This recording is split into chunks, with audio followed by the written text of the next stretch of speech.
Good afternoon. We're just getting everyone in here. Thank you for joining today's Safer Sim webinar. My name is Jacob Heighton. I'm the program coordinator for Safer Sim at the University of Iowa. Safer Sim, or Safety Research Using Simulation, is a Tier 1 university transportation center with the research priority of promoting safety, and our webinar series features the research projects from within our center. Thank you all for joining us today. There will be time at the end of the presentation for questions and discussion. Attendees, feel free to use your microphone or the chat box to participate, and feel free to use the chat box at any time throughout the presentation if you have any questions or comments, and we will address those at the end. I do also want to add that this webinar is being recorded and will be shared online after. And with that, today's presentation features a collaborative project from the AAA Foundation for Traffic Safety and the University of Iowa. And I'm pleased to welcome our presenters, Bill Horrey, Cher, Carney, and John Gaspar. John, I will turn it over to you. Okay, thanks, Jacob, and thanks to everyone for joining on the webinar today. We're very excited to present some of the findings of what's been a multi-year research project in collaboration with AAA, FTS, and Safer Sim that looks at driver understanding of vehicle technology. And this project in particular looks at driver understanding over the first exposure that people have to these technologies. This is a project that was led by Cher, Carney, who's part of our team here at the National Advanced Driving Simulator, as well as many of our colleagues. But it's been a really great opportunity to be able to collaborate with the AAA FTS team as well as the Safer Sim folks. I'm going to kick it to Bill just to say a little bit about the AAA FTS Safer Sim relationship and all that. Thanks, John. And so, yeah, just to kind of give some context for this work, this has been a very unique and special opportunity for our group, as well as the Safer Sim team. And it's been a multi-year collaboration. It's really kind of grounded in our commitment to improve traffic safety on both sides. And it's been great because we've been allowed to pool our expertise and resources and really engage in a lot of interesting and unique research projects. And really by kind of combining efforts, we've been able to do more. And just as a reflection of that, in the context of the now 3-year program, we've had 6 different projects either completed or underway, and I think that's just been tremendous. And so, as John has alluded to, this is one piece of it, and so we'll look forward to kind of future presentations of some of the work that is yet to be completed. But again, I'm just grateful to Don Marshall and all the Safer Sim directors and to Jacob for the opportunities, and as well to the individual collaborators on all the different projects. But kick it back to you, John. All right, thanks, Bill. And yeah, to echo that, I think we're extremely grateful for the opportunity to work within this larger team. It's been a very valuable and informative, creative experience that we've been able to have. So before I jump in, I want to thank both Don and David for kind of leading this effort, this overall vision of this collaborative relationship, as well as Bill. As well as I want to kind of extend a shout out to the folks on our side. We have a large team that's involved in any of our research projects, and this one is no different. So our team, from our study coordinators, Sherry Rowe, to our developers, to our simulator operators, it really takes a community to run any of these projects.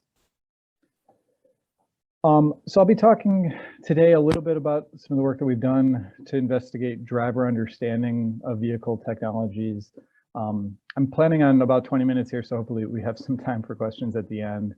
But what I'll be talking about are these, what I'll refer to as mental models. And these are simply drivers' internal representations of particular vehicle systems or technologies, as well as their representations of how they interact with those technologies.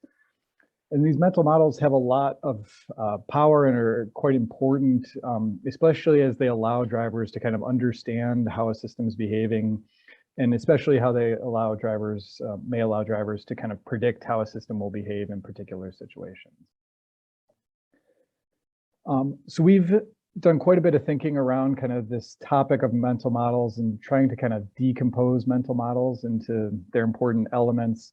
The way that we typically think about mental models is kind of along these two dimensions. So we think about kind of how systems function under normal circumstances, how a driver interacts with the system, what the system provides in terms of feedback to the driver. And then we also think about a system's limitations. So kind of where are the operational limits of a particular technology and what happens as the system kind of bumps up against those limits.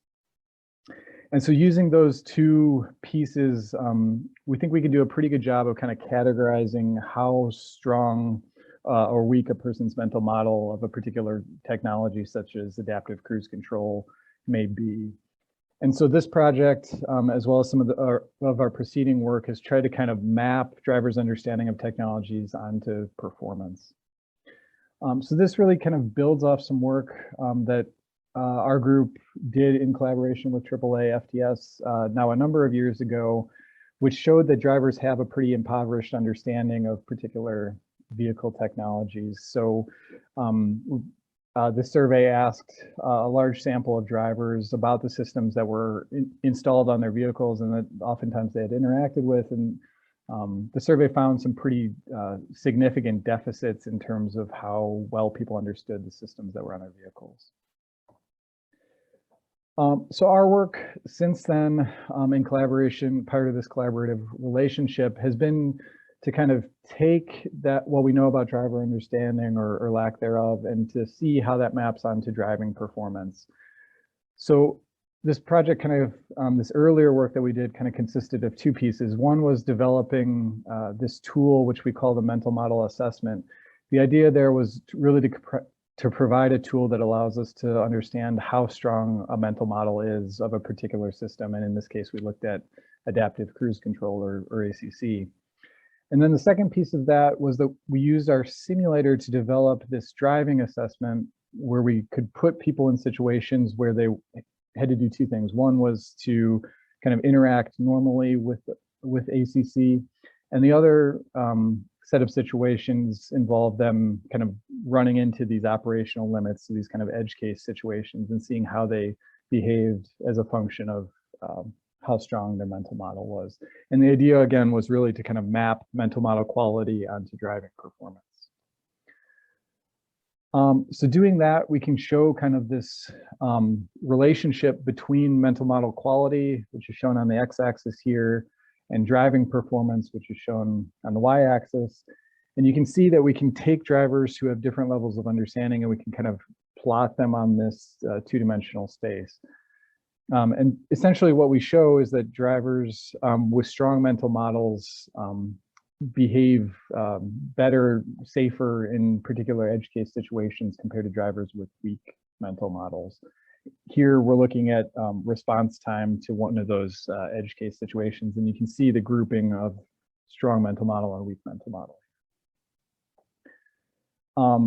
So we think what's happening in this context is that mental models, having a strong mental model of a particular technology, reduces uncertainty. I think the best way to kind of show this is to show some examples of drivers with different mental models in the same situation. So here I'll show a video example. The first driver here has a strong mental model. You're going to see her run into a couple of edge case situations, the first being a motorcycle that the ACC system doesn't detect. And we should jump here to a second situation. Same idea though, the system's kind of approaching a slower moving object that it doesn't detect. In this case, it's a stationary work zone. And you can see these relatively smooth transitions around each of those edge case objects. We can then contrast that with a driver who has a weak mental model of a particular technology. Again, weak mental model being derived from our mental model assessment. These events are the same, so one of the benefits of doing this in the simulator is that we can put drivers in essentially the identical event and see how they behave. And what you should be noticing is that this driver with the weak mental model seems to have a greater degree of uncertainty. She's kind of waiting longer to see if the system's going to respond to these elements in the roadway. So that's kind of some of the background work that we did for the first year of this project that was sponsored under this collaborative relationship. The work I'll kind of focus on today deals with trying to extend this work to understand how mental models evolve over time. So we wanted to kind of ask the question, we know mental models are important to performance. We wanted to understand how mental models develop kind of over the first months of interacting with one of these systems. We wanted to understand, are there differences in how mental models develop over that first 6 months? And then we really wanted to kind of take those mental models that result at the end of that 6-month period and kind of map them on this space of how well does mental model quality predict performance. So what we did was we took this group of 39 drivers and we found drivers who were purchasing their first vehicle with adaptive cruise control. So we wanted to get drivers who hadn't spent a lot of time interacting with one of these technologies. And what we did was we traced them over the first 6 months of their interaction with ACC. So we did this rolling recruitment. Unfortunately, that recruitment happened in 2020. So I'm sure you all on the call can imagine some of the complications that arose. The biggest complication was that our center was effectively shut down for data collection. So we lost a few of those participants. We lost 9 of the 39, didn't complete kind of the final portion of this evaluation. But the idea was basically we found these individuals, we enrolled them in the study, and then we tracked their mental model over time using that mental model assessment tool that we developed in the first year of the project. And then at the end of the 6 months, what we did was we brought them into the lab and we had them complete that simulator evaluation.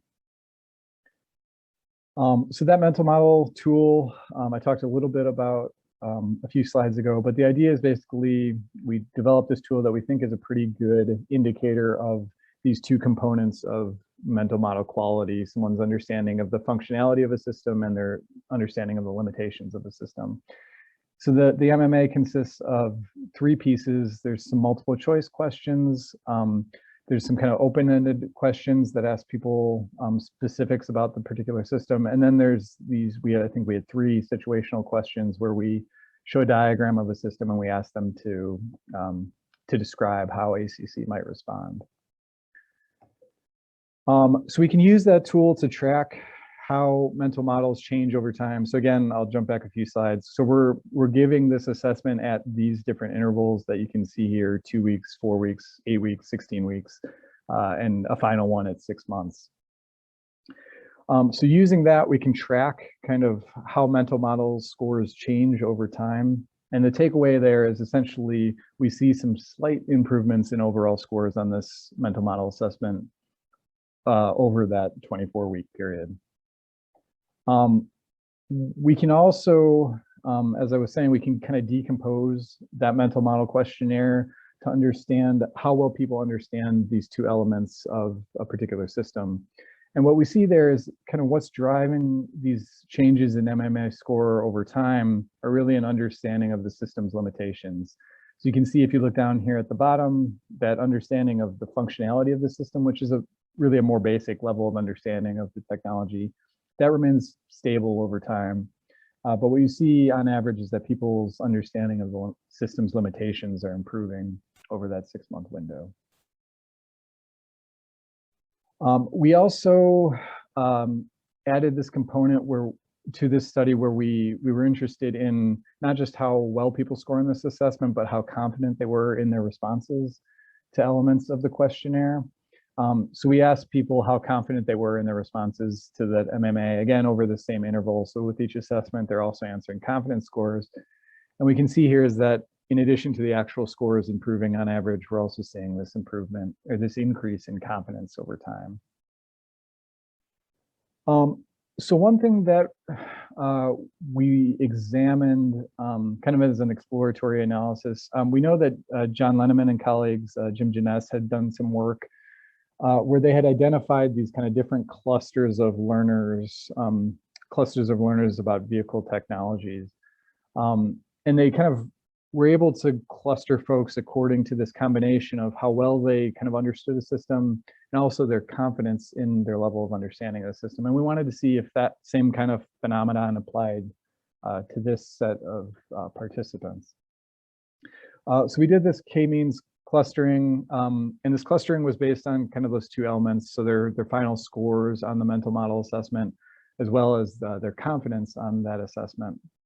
And what we see is that people kind of cluster out into 4 different groups, which are essentially the different combinations of those two components, the actual quality of the mental model and then their confidence in the mental model. In particular, we think that perhaps the most concerning of those 4 clusters is this cluster here.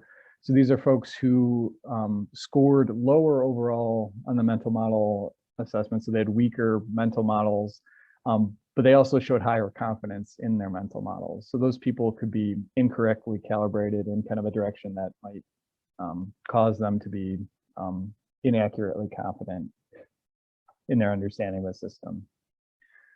So one thing we can do with that clustering is we can track how those different clusters change over time over the course of this 6-month window. So if we can basically track their change in understanding of the system as well as their confidence in the system. So you can see some people here, like the strong mental model and confident group, you can see that they're pretty well calibrated to mental model quality over time. You see this gradual increase both in mental model score as well as their confidence in their mental model. But interestingly, for some of the groups, you see this kind of divergence that's happening. So that weak confident group that I was alluding to earlier, what you can see for them is a very different pattern where mental model scores are actually remaining the same or decreasing over the 6 months. Their understanding is getting a little bit weaker. But over that same 6-month window, their confidence in their understanding is actually increasing. Another thing we can do, given this unique situation we're in, to kind of build on the first project that we did on this line of research, was we can kind of use some of the data from the first year where we tried to set people's understanding at very distinct levels, either a very weak mental model or a very strong mental model. And we can see kind of where the exposure group, this group that we tracked over 6 months, where they fall with respect to kind of those goalposts. And what you can see, and I think this is probably what we may have predicted, is that they kind of fall somewhere in the middle of those 2 groups. So they're after 6 months, they're not quite as good as the folks in our strong mental model group, but they're not quite as bad as the folks in our weak mental model group in the first year of the project. So as I mentioned, kind of the really important second component of this project was to understand kind of the relationship between mental model quality, and we've shown differences in mental model quality, especially with respect to that first year, understanding how those map onto driving performance. So we used a modified version of our simulator assessment that we used in the first round of research, which I showed some examples of earlier. So we mocked up this adaptive cruise control interface. This was based on, I think, the Toyota RAV4 interface and set of interactions. And this is a view inside our simulator. This is Jacob sitting inside of our simulator at the National Advanced Driving Sim. So we had this study drive, which lasted somewhere in the range of 45 minutes. The idea here is pretty simple. We have this route, and along that route, drivers are kind of doing 2 things. So one is that we have these audio prompts. We have these kind of forced state transitions where we're asking people at specific times to go through some of the normal functionality of the system. So for instance, with adaptive cruise control, to change the speed or gap settings. Excuse me. And then also within this route, we have 6 what we call edge case events. And these, again, are situations where ACC bumps up against its operational limits. I'm going to talk about 3 of those events here, which all kind of fall into the category of ACC approaching some sort of slower moving or stationary object that it doesn't detect for one reason or another. So a slow moving motorcycle, a work zone, or an offset lead vehicle, a vehicle that's kind of drifted off to the side of its lane. I'll just show one example of this slow-moving vehicle event.